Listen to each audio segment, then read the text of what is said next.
Wow, that's all I can say. You know, I come and speak and sometimes get the opportunity to sit around and listen to others, but I think this is one of the first times I've ever gotten to listen the whole day. And thank you, Stella, as always. Sheridan is so impressive.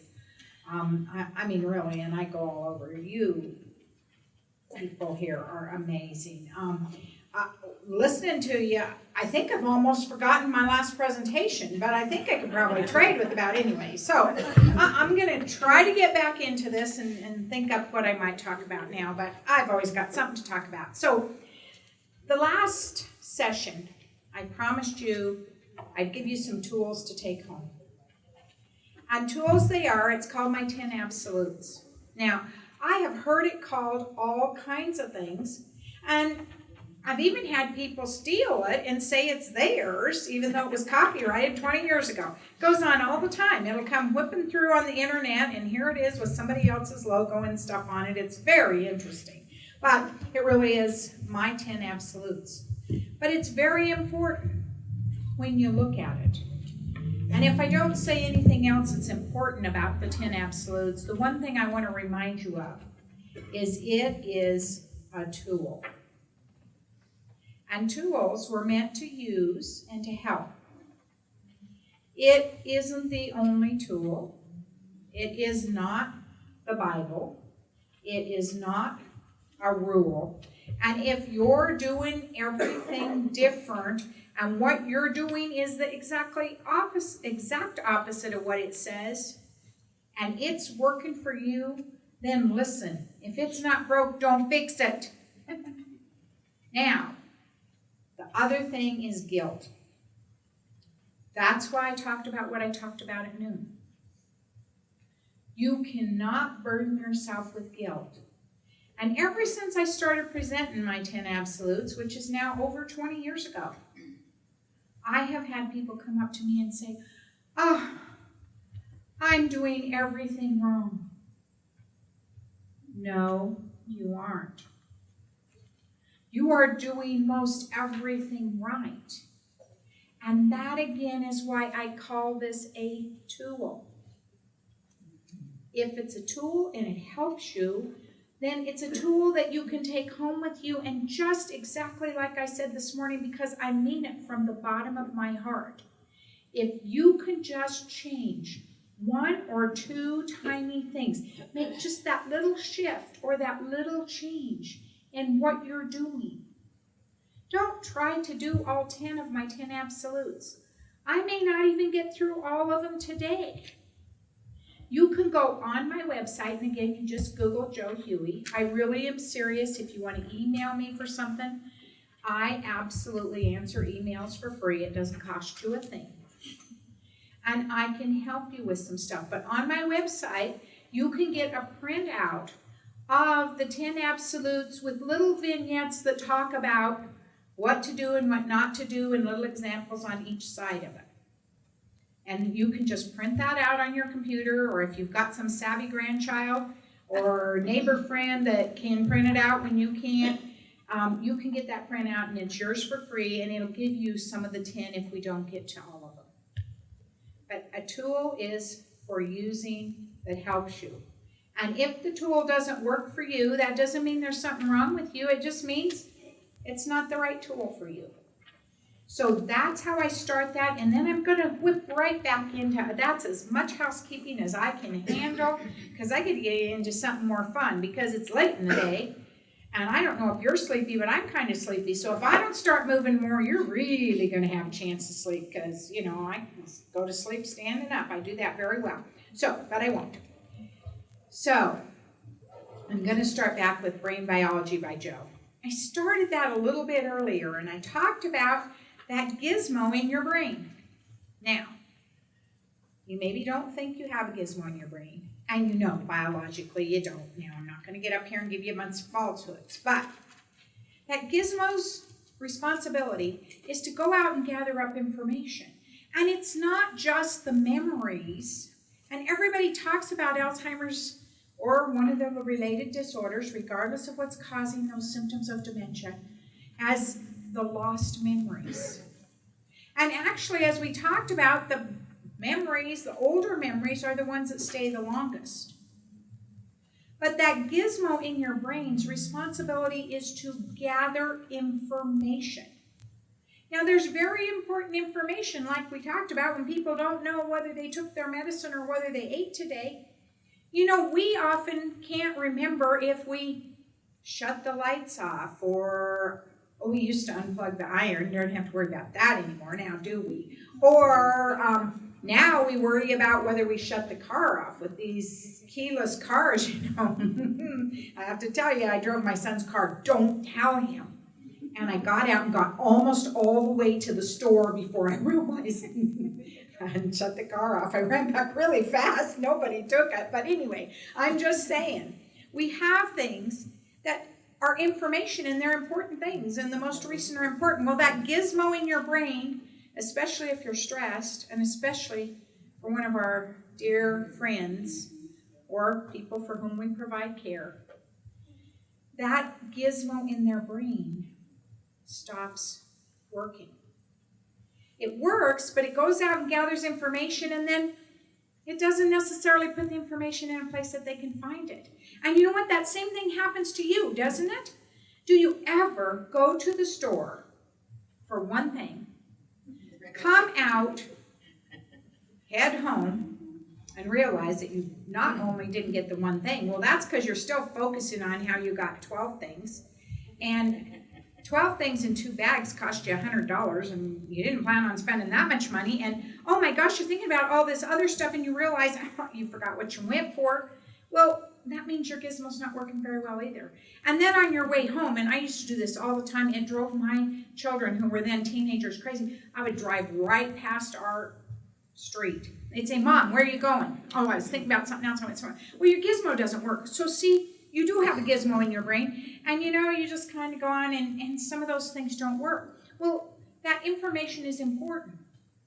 But our dear friends whose brain is degenerating, their gizmo doesn't work.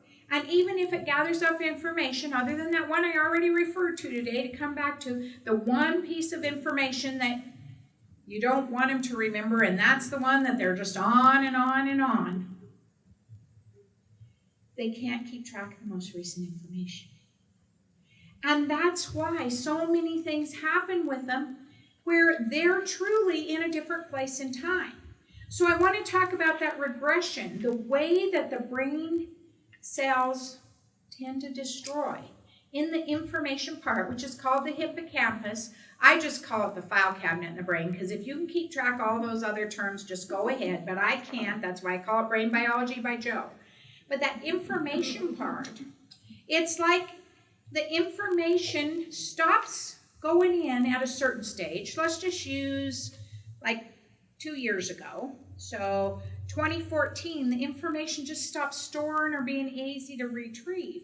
But in addition, it started going backwards, almost like somebody took an eraser and went back, and it just goes back and back, depending on what other disease things are going, depending on how long it is, depending on how the disease is affecting that person, and each person is different with disease. As it's going back, you can pretty much tell where they're at in a different place in time by what they say. And we're going to talk about that for the first absolute. So there's that piece that has them remembering things a long time ago and having trouble with today's. But in addition to that, regardless of what's causing those symptoms of dementia, and we talked about that, whether it's Alzheimer's and the little things they're able to divide out in that, or whether it's something circulatory, or whether it's another disease process, or whether it's a lifestyle thing or a traumatic head injury. Regardless of what that is, when you look at the diagnostic criteria, I said that you could only tell what really was going on in the brain with a brain biopsy, which is usually done an autopsy. And that's not such an easy thing to get done in many states. Now, I know in Wyoming, you probably have a good brain bank that actually does that, but it's hard to do in a lot of states. So we often don't really find out. But you do need to go to the doctor, and you do clearly have centers here where you can go and get a good workup, because they diagnose it by rule out. What that means, and they do it about 90%, is what they do is they check out every other thing that could be going on that we can actually diagnose. And it's a rule out, and if there's any way to fix any of the things that they can do. And sometimes it can be a drug interaction. And that's when eternal hopefulness really pays off, because, oh my gosh, it got fixed. It's a very small thing, but it could happen. And so the diagnostic procedure is important, and it's important for two things. It's also important not just to rule out other things that could be fixed, but it's also important for you to have a baseline to know where you're going, because a lot of times this lasts for a long time. But in that diagnostic procedure, they look for 4 other things that I hardly ever hear people talk about. And so I always talk about these because I think it helps you identify with the complexity of the disease process and what's going on. Now, these 4 things are in no particular order. And that, again, is what makes it so difficult to understand the disease process, because they really are symptoms that come and go, along with that not being able to keep track of the most recent information or recording new information in a way that you can easily retrieve it. You can have 1 or 4 of these things going on. And if it truly is Alzheimer's disease and they truly go to the end of the disease process, then they'll probably have all 4 of these things that are going on. Again, they're in no particular order. I'm going to hit on them briefly, because then we're going to go in to tell you some tools that you can use from the 10 absolutes.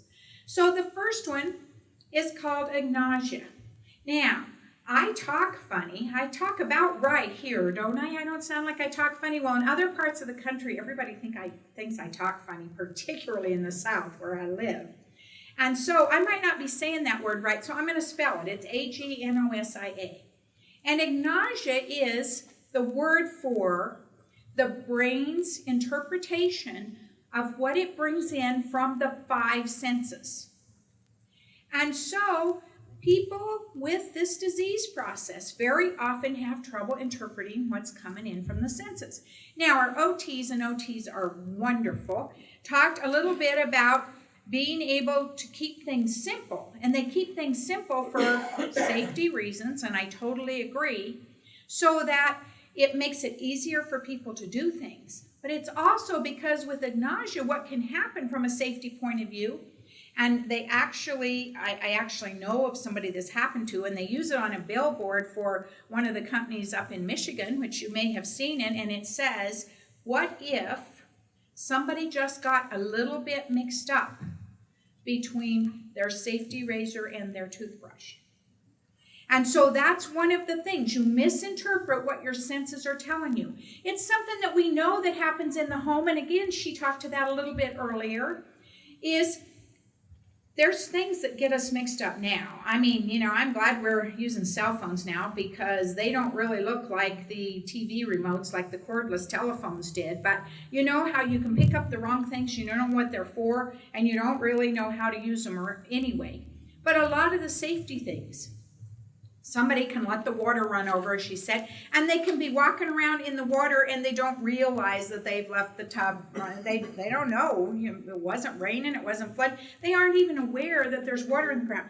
But let the smoke alarm go off because they left a pan on the stove, and even when the fire truck comes, and even if the smoke is billowing out, they're not hearing impaired, though they could be, but they're not hearing the fire alarm in the house. They're hearing a noise, and it's bothersome, and it's agitating, but they don't know what it's for.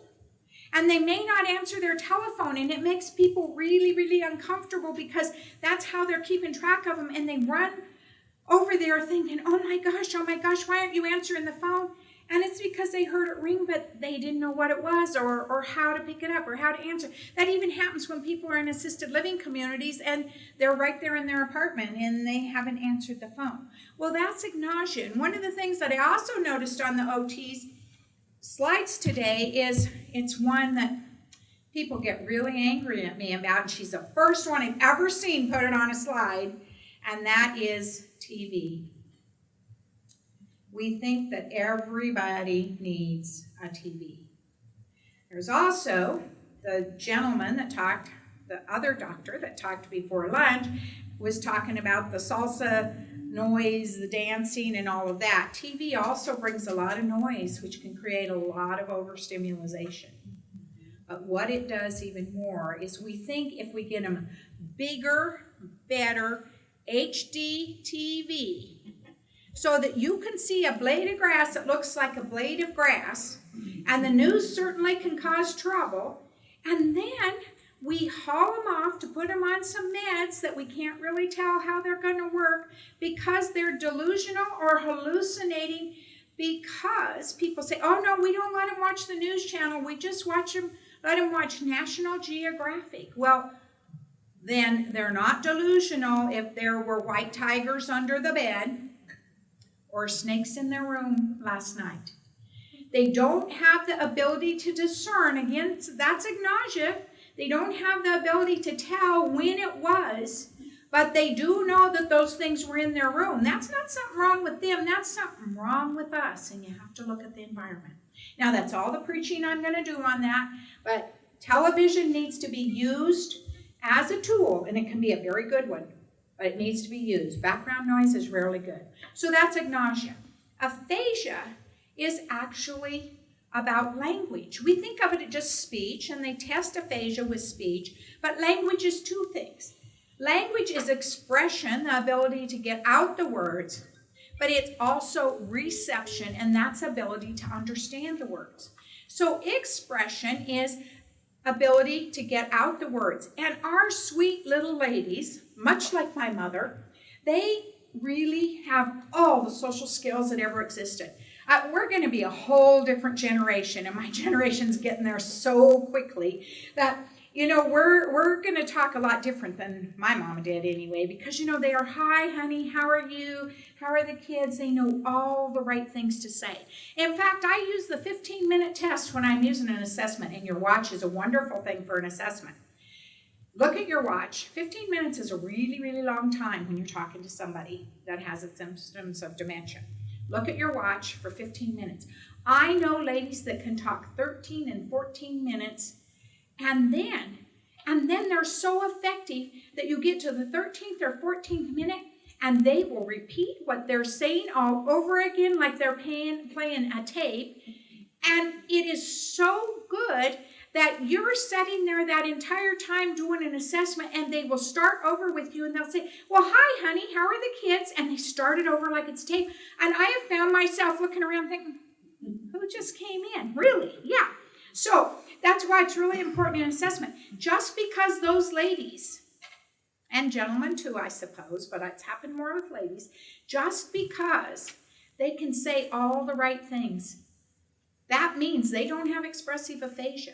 But what it doesn't mean is they may not understand a thing that you tell them, nor are they able to record it. And that's not their memory impairment. That's not their lack of information. That is their aphasia. There's the other side. And many of our younger, early onset people. Now, early onset means under the age of 65. Early diagnosis means that they're diagnosed so early that they can participate in their own care. And those get really mixed up, and we probably should change the name of it, but no matter. So anyway, somebody that is early onset, early diagnosis, but the early onset ones, and we have studies about this, often become more aphasic. They lose their ability to speak, and there are some reasons for that we're not going to get into today. But just because they can't speak does not mean that they have receptive aphasia. They can understand everything you're saying, and that's why it's so critically important for every one of them, whether you know whether they have expressive or receptive. Do not talk about them in front of them like they're not even there, and especially in the later times when they seem to be even in a in-stage vegetative state, you will be shocked at how much they can still understand. So we talked about agnosia, we talked about aphasia. We need to talk about executive functioning, which for them is executive dysfunctioning. Now, executive dysfunctioning What that really means, and I just narrow it down in Brain Biology by Joe, just to a little bitty tiny thing, because that's enough to make you understand what's going on. Let's just talk about it as the computer or the planning part of the brain. So if somebody can't do something in order, then it's very hard to get dressed in order, and that's why you might have on 2 dresses and try to put a shoe on a shoe or a sock over a shoe. Or when you're hot, you think you're cold, or when you're cold, you think you're hot because you can't do it in order. Well, it also means why you can't follow even simple instructions, because if you can't keep things in order, they're not staying in order. And why it's really hard to follow a conversation, because you can't do things in order. So that's 3 of the 4 things. The 4th thing is apraxia. And apraxia we come into all the time. And apraxia talks about motor system. Now, the motor system is your fine motor movements. And again, this is Brain Biology by Joe. I get intimidated when I have these professionals in here because I am making this so narrow, but it's so understandable and it's so accurate. I know. I ask them first before I do it. So it's the fine motor movements, which might be just how you button your clothes, or it's the greater motor movements. And see if this doesn't sound familiar. Now, many people that have had strokes in particular have trouble, or just aging, or just somebody like me that may be a little bottom heavy, you get down and you have trouble getting up. Well, we never have any trouble with that. That's apraxic. You can't get up. Well, we also have the people that can't stop. And again, you refer to this. So they're on the move. They're on the move. And they'll say, well, they don't even sit down to eat. And I say, well, give them finger foods because they're moving around. They need a lot more calories. So let them eat on the run. But we don't want them to. We want them to sit down, sit down, sit down. Well, if you have that level of apraxia, that's what your brain's telling you to do. It's telling you to move. And every time somebody tells you to sit down, that's very agitating. And so you have to find some ways that they can keep moving. Does that mean that they move until they fall over? Well, no, that's more extreme. But it's one of the things to think about. Then you have this whole other apraxic thing. You'll have people that'll walk this way one day, and you'll have people that will walk this way another day. And you wonder if they had a stroke, and I'm not saying don't rule it out, but I'm also saying they might just be apraxic. It might be what their brain's telling their body to do. And then you have the amazing one. The little person that's in an S shape, they're sure at high risk for fall, and they can barely move. It takes you forever just to get them to the table. But have you ever heard of Murphy's Law? Anything that can go wrong will go wrong. This very same person, and I know some of you have them in your house, this very same person, if you have the audacity to think that you're going to go to the bathroom, every now and then you need to, that is the person. They can't move across the room, but they can figure out how to unlock 3 latches, get out the front door, out the gate that's also latched, out the front yard, down around the corner, and hitch a ride effectively to get downtown before you get out of the bathroom. Now, how they move that fast, well, I call that Murphy's Law, but it's still apraxic, and I like to see if you're awake, and I like to make you laugh when I'm talking about that because of the other sad part that comes in with apraxia. And that is something that is very common if you get to the end stages, or sometimes not even the end stages of this disease, and that is when they lose the ability to swallow. And then we talk about all those difficult things like food tubes and all of those things. And so I come back and talk about this in Brain Biology by Joe because I hardly ever hear anybody talk about this as the disease process. And it is, and it's there. And it's in the diagnostic criteria. And I didn't just make it up today. And I don't know why we don't talk about it. Because for you to understand the disease and for you to get mad at the disease instead of the person who's exhibiting the disease, if you understand these things, I'll bet it's going to be helpful to you. People write to me all the time and say, I'm so glad you talked about that. Because think how difficult this disease process is from their standpoint. This isn't about guilt. This is about understanding.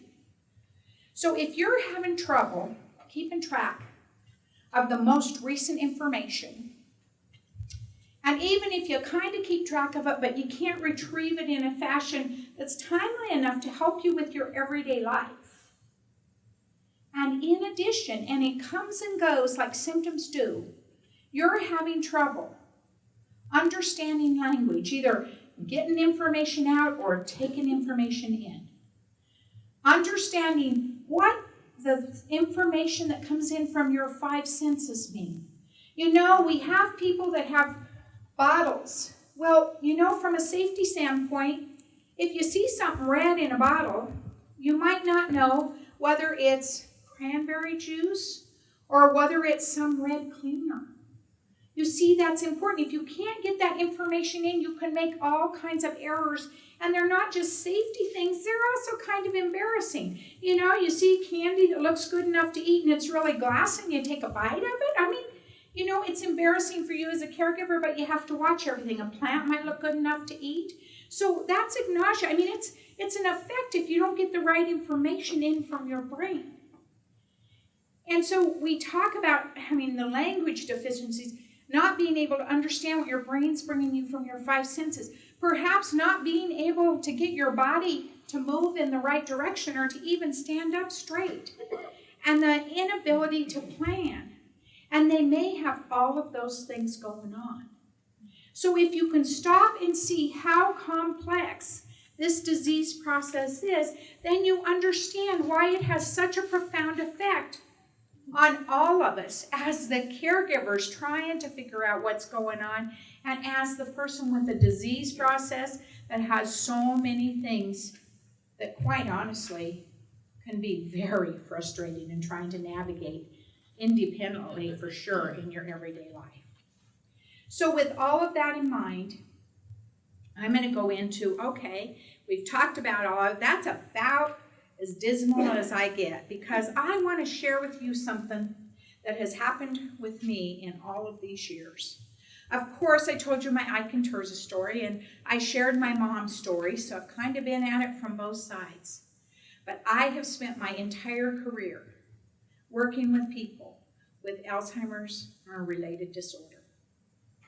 And I want you to know that there is nothing depressing about working with these people. Not being able to find the right solutions, not being able to find the right resources. Now, that is depressing. Oh, but I have met the most wonderful people. And I have spent all of my career working in the long-term care arena, which means I meet these people usually when they require 24-hour care. Oh, the stories I can tell you, and I don't have time today, but the wonder of working with them. I have met so many marvelous people, and they have had such positive impact in my life. And I just want us all to start looking at this. Please don't think I'm minimizing the devastation of this disease or any. But look at all the things that can happen with people that have diseases. Look at how far we've come with quadriplegics and paraplegics and even wounded war veterans and people who are running races and not even in handicap races, but there are people that can do the Ironman with two prosthetic legs that don't even have to look like legs anymore. Do you know the strides we've made in all other disease processes? Please, let's start doing that with Alzheimer's and a related disorder. We've just got to do it because these people are so amazing. And if we can focus on what they've still got and get some grief help, because we are losing what they don't have. And it's hard and we're losing it. But if we can focus on what they have and we can just live in the today and the now, with a few little tools, do you know how much better this is going to be? And do you know how much better it needs to be? Because guys, I am standing up here living proof of, I'm coming in on that baby boomer group, and there are too many of us. And so if we look at all of this as being the long journey and the long goodbye, and they're lost and they're gone and how awful it is, I think this is going to be a pretty scary world. Now, those of you who are a little younger, we've got to look at it a little bit different for you. So there's my preaching. So I did the dismal, I did the preaching. Those don't sound like the things I normally do, but regardless, now I'm going to give you some hints about how you can look at this a little bit differently, a couple of tools you can take home, and then we all just get to go home. So the first thing on my list And it's on the back of the book if you must look at it. I put one up here because I knew you had it on the back of the book. And I just wanted to be sure that I got them in the right order. Well, that's not true because I won't get them in the right order because one of the great things about this tool is they're very interchangeable. This is not rocket science, guys. I wrote this myself. So, absolutely never argue, instead agree. Well, I just want to know how many of you, and I want to show of hands because I love this question. How many of you really have somebody in your life with whom you would never argue and you would always agree? Does anybody have somebody like that? Well, see, that's why I told his wonderful wife. Well, we should have known. Man, we want to meet her. Yeah, well, she's one. And of course, I already shared how fortunate I am. I had Icanturza, right? So that's where I got that. And I am not setting you up to fail. But when I say you absolutely should never argue, instead agree, I'm talking specifically about exactly what she said she got out of my book. The young doctor lady whose first name is escaped, but doctor's good, right? You like that? All right, good. Yeah, Tamara. Well, that's why. It's unusual and beautiful. So, all right. So, what she said is, never argue, always agree. You don't need to finish people's sentences. You don't need to know what they're talking about. Listen, none of us ever really listen very well or really pay much attention to what anybody's talking about anyway. Yeah, just act like we're all listeners. We're waiting to say our next sentence. There's all kinds of studies on that. So just go along with them. Just go along with what they are because you don't know what they mean. Now, you guys, you think we women don't know it? I love to pick on the guys because there's usually not as many in the crowd. We know that that's how you've been listening to us for years. So you've got this down. You just, And I've said all kinds of outrageous things to the guys in my life, and I'll say, and this and this and this. No, okay. Well, that's the tool. That's it. Use it. The guys have it down. We women need to learn a little better. So you're just going along. Now, that's in it. But there are two particular times that I really want to help this tool work for you. And these are the things that come up all the time. The first one is when somebody says, I want to go. And she said something about Poughkeepsie or something. And I never keep that in my mind to go. But anyway, they might want to go to the bank and it's midnight, or they might want to go out in a blizzard here. I have to say a rainstorm in parts of the country. But, they just want to go. But there's something even more classic that they'll say, and it's, I want to go home. Now, this happens with spouses a lot, especially older spouses. And if I question them, and that's part of doing an assessment as well, I say, now, do they say they want to go home? Yes. And I say, what do you say? Well, I tell them, you've lived in this house for 50 years. What do you mean you want to go home? Well, that goes back to that information piece of the brain, that gizmo. What that's telling you is that the majority of the information that remains in their brain for their daily use is probably 50 years back. And that's also going to help explain to you why they might not recognize you as their child or their spouse or somebody else in their life, because if they're 50 years younger than in their brain from 50 years ago, what did you look like 50 years ago? Some of you weren't even thought of. So you better have a family member that looks like you. And that is also why the person in the mirror can be somebody that's mocking them. The picture can be somebody that they've not seen before, unless it looks like a family member. Or the person in the mirror can be a young friend that they can have a nice relationship with. People ask about that all the time, and I think that's the best explanation. But that's not really giving you a tool, that's giving you understanding, which is also a major tool.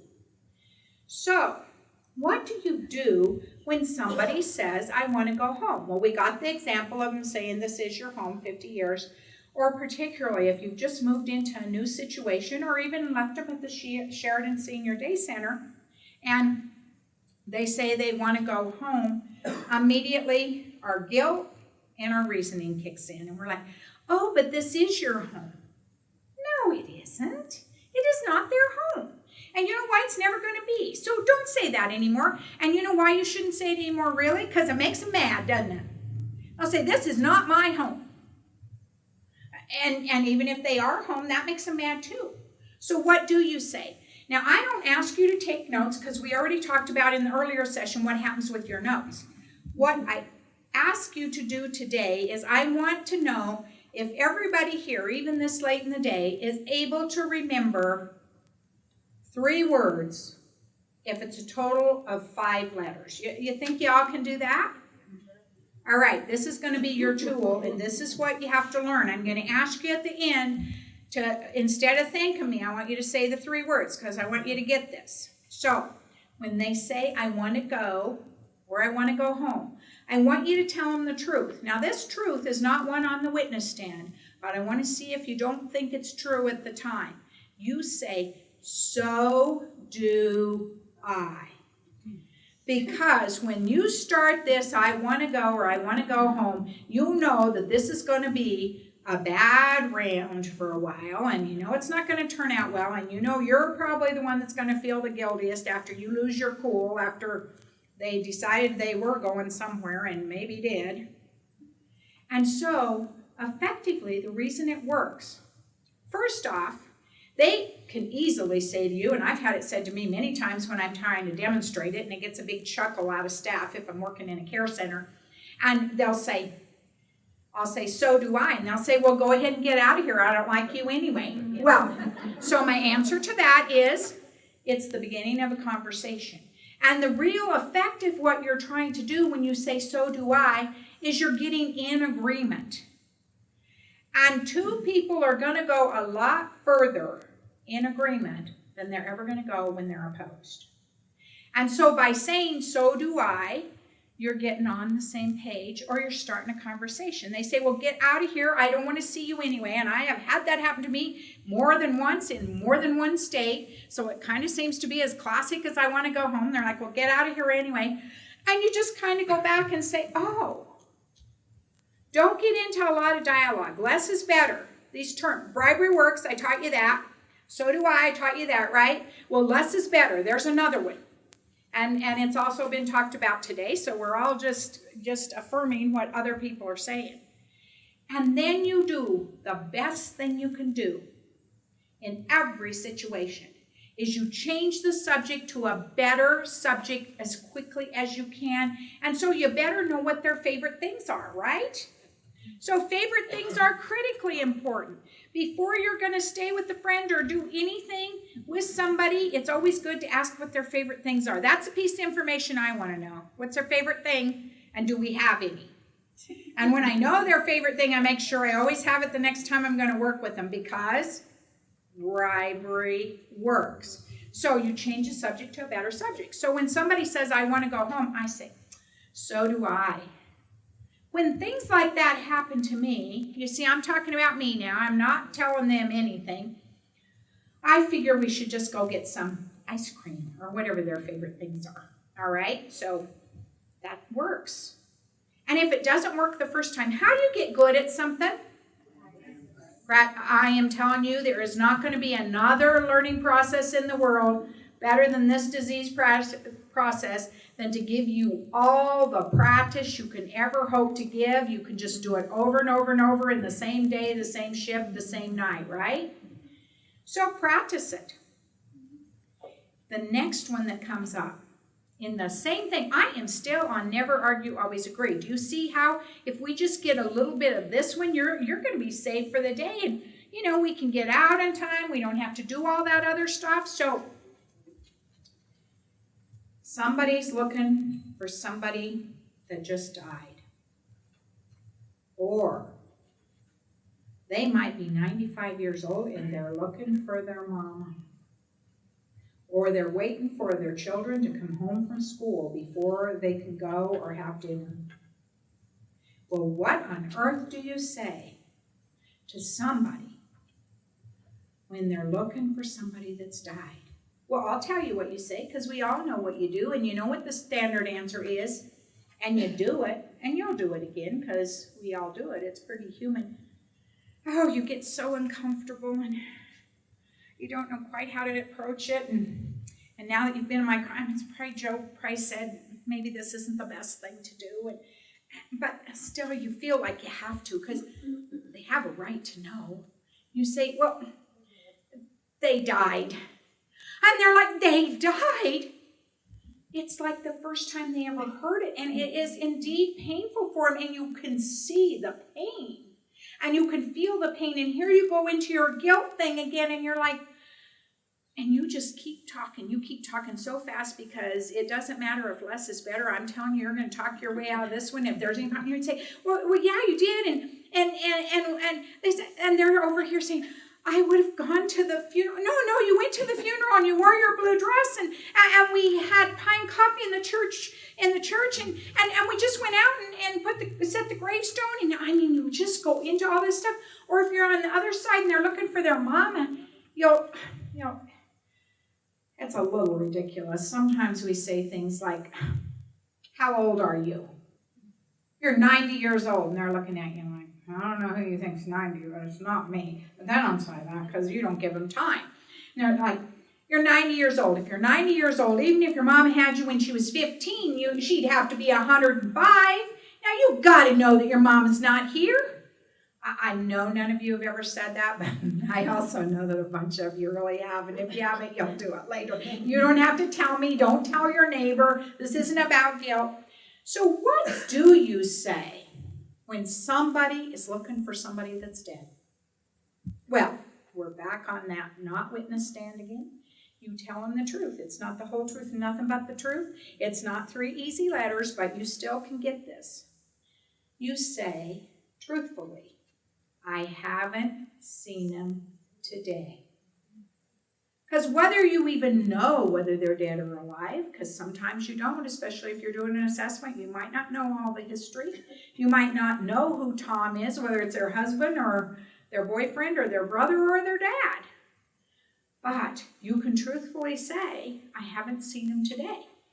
If you have seen them today and you know who it is, you can truthfully tell them where they're at because it won't matter. But what you probably shouldn't tell them is they're out playing golf. Because if their short-term memory doesn't keep track of anything else, it's going to keep track of 2 things. And that is that you said they were out playing golf and they should be home by now. And they're going to remember who you are. Not from your name or not because they saw you yesterday, but for the one that told them that that person was out playing golf. I'm just saying it may not work that way for you, but it's been working that way for me for 40 years. So, these are 2 little tools that you can use that start a conversation. And if you can start a meaningful conversation, I don't mean the kind.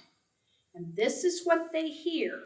I'm going to go to number 2. You should absolutely never reason for all the reasons I've already told you. The first one is they can't keep track of the most recent things because their gizmo's broken. So why would you bother with all of that?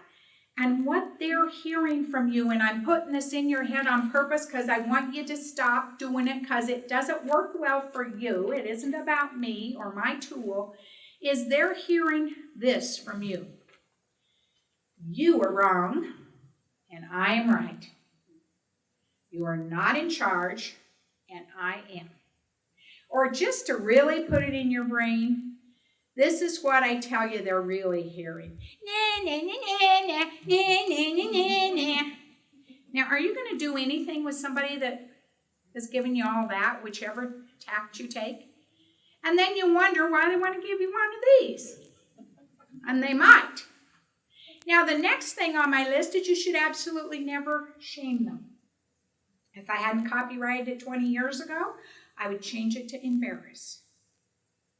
But shame was the word that I used 20 years ago because we would say things to them. Well, what did you say that for? Well, why did you say? Well, I didn't say that. Well, you most certainly did. Now, I want to remind you of 2 things. Number 1, the feeling part of their brain is not impaired. Now, you say, oh, well, what do you mean the feeling part of your brain? I can't get into all that brain biology, and it's not in Brain Biology by Joe anyway. But you know that the feeling part of their brain, and this is how you know it, they can tell when you're uncomfortable. They know you well enough and they can tell when you're uncomfortable and they'll look right at you and they might not know anything else and they're going to say, that's not true. Or they'll say something like, that's what you said yesterday. And that's why, so intuitively, they don't know about their knowing, and intuitively, they are going to say, well, the feeling part of the brain, the feeling part of the brain is that part that can read you like a book. And that's not the part that is harmed. It's the information part. And so it becomes very important that you not hurt their feelings, because when you get your feelings hurt, we humans, this is all of us, you don't have to have degenerative brain going on. When we get our feelings hurt, no matter how we've been trained, you got your hurt feelings now or you're embarrassed. You react one of two ways. Somebody that didn't get socialized very well, we got a whole lot more of them now than we used to have, they just come right back and tell you what they think. But the others take it in, stuff it down, carry it around, and then see if you haven't seen this on incident reports or told it to the doctor or your neighbor or your relative. And then for no apparent reason, they just went off. And that's because they can't remember what upset them, but they'll remember that they're upset. Now we really are running real close on time. I only talked about 3 of the 10 absolutes, which very often is all I talk about, because do you know what?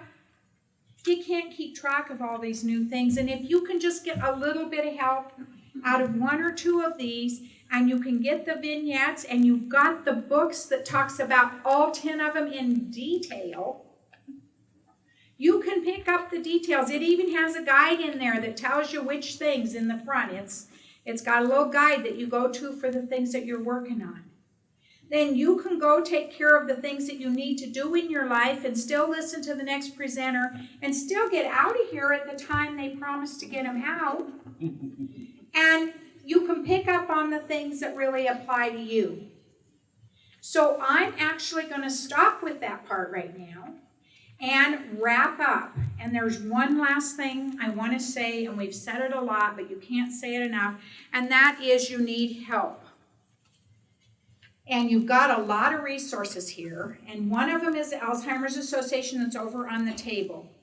And people will come up to you as a caregiver and say, I sure wish there was something I could do to help. You hear this all the time. I want you to go pick up some of these. It says 10 ways to help a family living with Alzheimer's, and it includes related disorders. I want you to carry some of these around, and the next time somebody says that, I want you to give it to them. Because it gives them 10 ways they could help. So if they're sincere about that, and many people are, then it tells them something they can do. Now, the next thing that's the hardest of all is you have to be willing to accept that help. And that sometimes is harder for us to do. Now, that's my wrap up on my part of today. Thank you for being such a great audience. I hope you enjoy the book. And don't forget, you can email me and I'll answer any questions specifically. Thank you.